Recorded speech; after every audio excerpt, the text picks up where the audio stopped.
For ordinary, I have rusty bells hang by the open window and ring out with the pace of a horse-drawn hearse.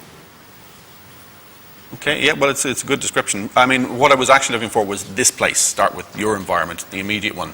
But maybe that wasn't clear. So, yeah, just finding a little thing within an environment and changing it, I suppose, and changing it in an ordinary way at the start. So, what I'm looking for, one of the things I use a lot in my courses, for instance, would be contrast.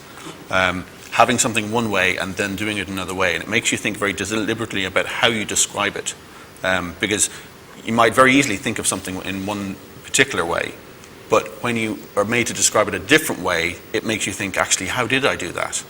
Because sometimes people will do something very naturally. They'll do it in a certain way, but you find if you ask them to describe something else, they do it the same way. And you should always be deliberate in the way you write. You should always be looking to have a specific effect.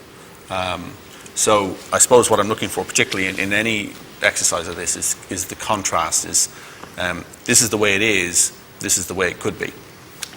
But yeah, I mean, you're appealing to the senses there. So in terms of describing a place, that's the first thing you have to do. You have to use the senses and appeal to the senses. And Rusty Bells does it immediately.